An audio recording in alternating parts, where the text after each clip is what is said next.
cold it was last night. Icicles. There's icicles still. It's 9, almost 10 in the morning. Oh, crazy, yeah. Icicles. Look at these. Icicles.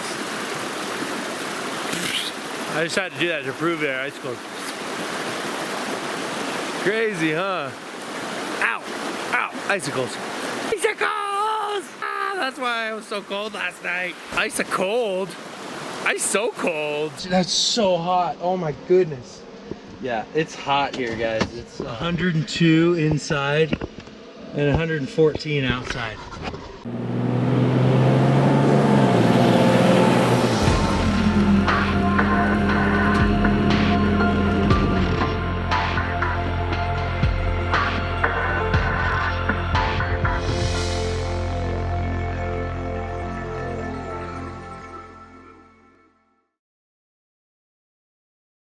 Coda was chilly too, but I just made sure to keep her under the heated blanket as much as possible, right, Coda girl?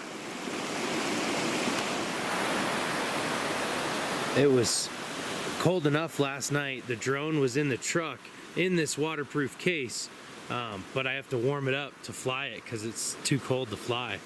And it's actually been that way on this trip every time I've tried to flown it, which has been interesting. So yeah, I've been in Arizona for most of the summer, and it's been the hottest summer like in Arizona history, like ever. We've had like 53 days over 110 degrees and like 115 or something like that. I might butcher these numbers a little, but they're really close. Over 100 degrees of days. So I've gone from that to now we're in beautiful Colorado by this beautiful creek, and fall is coming. The colors are just amazing, and it's an awesome spot to be. But I'm cold.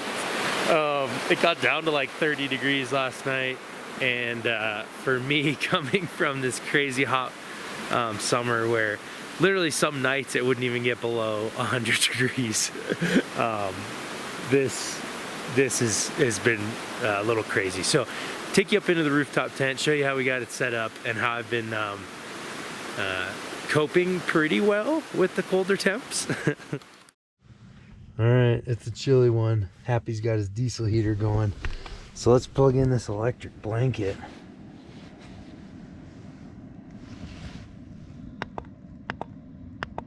Get it as hot as it'll go.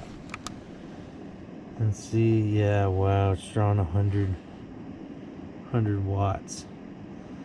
This thing draws quite a bit, this electric blanket, because it's 110. But it's gonna keep me warm tonight. All right, the blanket's heating up.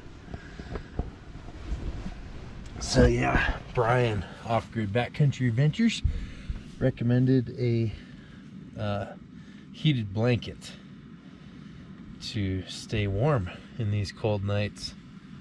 So we're trying it out first night here. We'll let you know how it does in the morning. Night, everybody.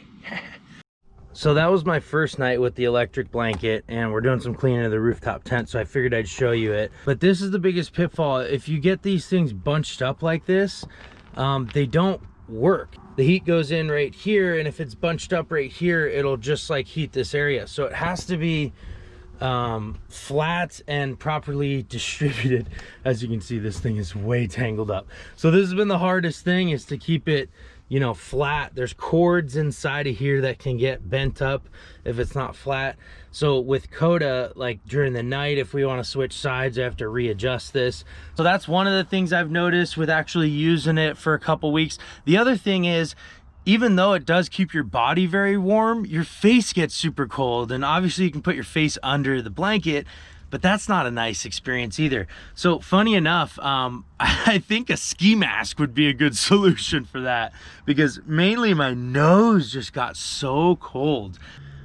glad to be back a little south, and it was fun to have some of those cold experiences, but I'm definitely more used to the warm weather. So the first time I ever camped in the Taj Mahal, believe it or not, it was like 113 degrees, and I did a vlog that time, so I'll link that below. I think that's a pretty fun one if you want to see just stupid hot temperatures and how we kind of cope with that.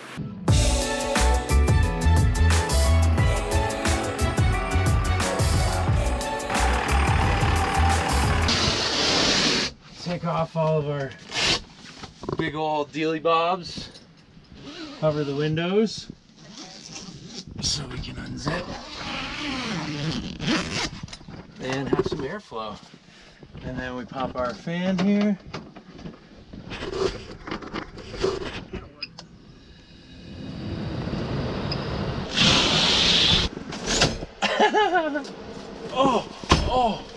Oh, that hatchet, that's so hot. Oh my goodness.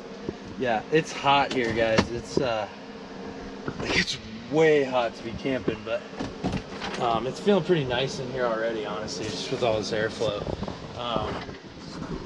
It is 102 inside and 114 outside. Coda's ready to float it. Where are we going? We're going to the Dodge Ram with the house. Oh shit, we gotta go. Coda's gone. Wait. Coda's in the water. Let's go. It's chilly. Dude, you did scratch that crazy scratch. Yeah. Coda. And we're floating.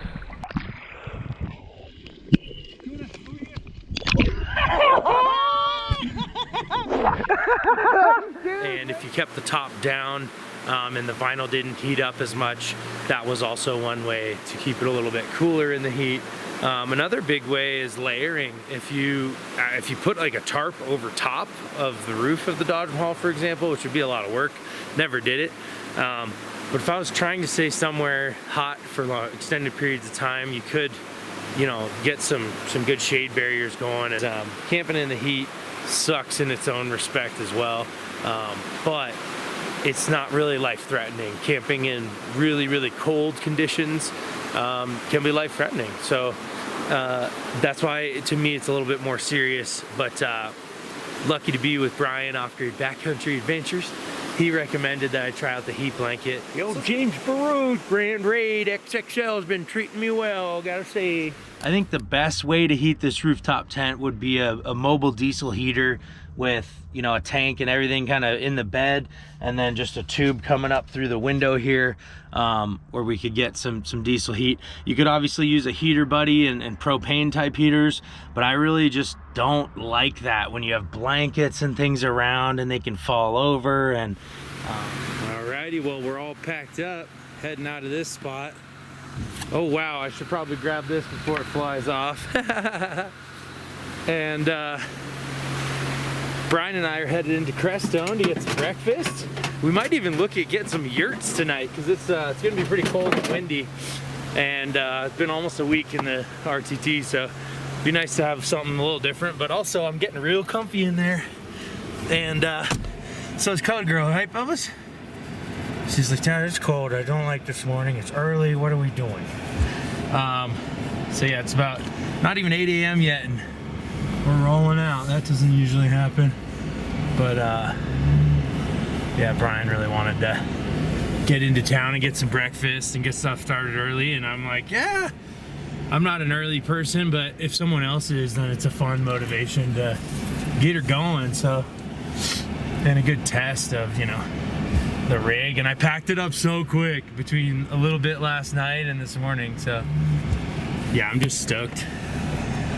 So we'll see what today's adventures bring. So make sure you're subscribed, don't miss any of it.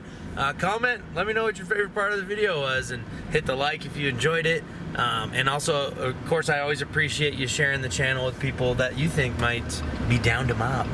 The only question is, are you down to mob? See you next time.